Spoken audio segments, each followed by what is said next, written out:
Tu as réussi à constituer une audience de 700 000 abonnés sur YouTube. C'est quoi pour toi tes principales différenciations que tu as utilisées notamment pour les shorts? Parce que tu as fait plus de 50 millions de vues. 150. 150 millions de vues. Et pourquoi tu penses que tu es différent? Qui est-ce qui t'a formé ou influencé? Ce qui m'a formé, influencé, c'est les plus de 500 vidéos que j'avais faites avant, clairement. Après, j'ai suivi des formations, j'ai lu des livres, tout ça, mais clairement, le meilleur des professeurs, c'est l'expérience. Et quand j'ai commencé, si tu veux, je savais faire des hooks, je savais écrire un script concis.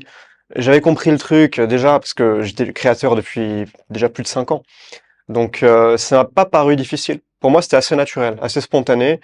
Et voilà, je savais que pour faire beaucoup de vues, c'était mon but. Ça. Pendant ce défi, je voulais faire beaucoup de vues pour voir jusqu'où on pouvait pousser le truc, mais toujours en donnant des conseils. Je voulais toujours faire du contenu utile avec des conseils applicables. Je voulais pas devenir un YouTuber humour, surtout pas. Euh, mais évidemment, j'ai choisi des sujets un peu plus mainstream parce que c'est comme ça qu'on fait des vues. Forcément, si tu parles, je sais pas, si tu parles Nutello. du Nutello, voilà. Le Nutello, tu parles du Nutello et Forcément. tu fais des Forcément, millions de vues. Forcément. Mais si tu parles, je sais pas, du nouveau processeur dans ton Mac, là, plein de gens, ils s'en battent les couilles, clairement. Donc forcément, l'audience est limitée. Donc, mais tu vois, il y a aussi la qualité de l'audience à prendre en compte. Là, pendant ce défi des shorts, je maximisais le nombre de vues. Clairement, je voulais taper un max de millions de vues.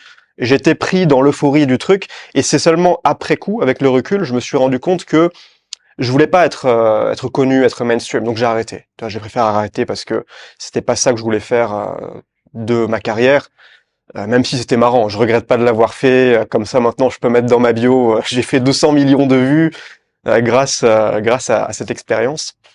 Ça m'a fait doubler ma chaîne, tout ça, donc c'était cool. Bonne expérience, mais je trouve que c'est plus agréable de travailler avec une audience ciblée, avec des gens qui sont intéressés par les mêmes choses que toi, et pas juste, il y a des gens qui sont là pour se distraire, pour se divertir après une grosse journée de cours. Ça, souvent, c'est des adolescents. Hein. Donc après, c'est juste des. Tu sais aussi, faut bien comprendre que les vues, les likes, les abonnés, ça veut pas dire grand-chose en réalité quand tu es entrepreneur. Parce que, mais je vais te donner un exemple très simple. Une vue pour YouTube, ça peut aussi bien être ton client idéal qui va marcher et écouter ton podcast pendant 1 heure, une vue. Ou le petit Jean Célestin qui est au chiottes en train de scroller sur YouTube Shorts, et il te voit, il regarde 9 secondes et il se barre. Et t'as déjà oublié 10 secondes plus tard. C'est une vue dans les deux cas. Mais ça n'a rien à voir. Tu vois, dans le premier cas, c'est un potentiel client qui va te rapporter des milliers d'euros. Dans le second cas, il y a rien. C'est du vent, tu vois. Alors que c'est une vue. Donc finalement, si tu te concentres que sur le nombre de vues, bah, tu risques de poursuivre la popularité. Ça amène des emmerdes. Hein. Ça, faut le savoir. Hein. Quand tu regardes les plus gros YouTubeurs, c'est vraiment pas cool leur vie. Hein. J'ai vu ça. J'aimerais pas être à leur place. Mastu, il s'est fait harceler par des morveux, c'est qui venaient toquer à sa porte parce qu'il habitait à côté d'une école. Putain, l'horreur, l'horreur. Ouais. Cyprien, il y a eu un deepfake de lui qui est devenu viral récemment où ils ont reproduit sa tête avec une IA pour faire une arnaque. Norman, bon lui, il a eu tous ces scandales, il a dû fuir la France. Hein. Pas possible de rester sur le territoire français dans son cas. Même Thibaut InShape, j'adore Thibaut InShape, j'ai beaucoup de respect pour lui, c'est le youtubeur numéro 1 maintenant. Et il s'en prend plein la gueule, mais je trouve qu'il est très fort, il encaisse vraiment bien. Et mais lui, dans sa position, putain, je pense qu'il sort pas de chez lui, hein, parce que dans la rue, c'est tous les 50 mètres, t'as un teubé qui lui fait damn, Thibaut InShape. C'est horrible. T'as des gens qui le prennent en photo comme un animal de safari. Enfin, c'est pas une vie, quoi. Ouais. Moi, j'ai 700 000 abonnés. Heureusement, je suis pas connu autant que ça. Et les 700 000 abonnés, il y a beaucoup, c'est les abonnés shorts. Donc, c'est pas des abonnés très actifs, disons. Et aujourd'hui, je fais beaucoup moins de vues. Et d'ailleurs, je veux pas faire autant de vues qu'avant. Je suis très content de mes vues. Et tu sais, il y a des gens, des fois, ils me disent, mais Emilio, faudrait que tu refasses des shorts. Je te jure, tu passerais le million d'abonnés.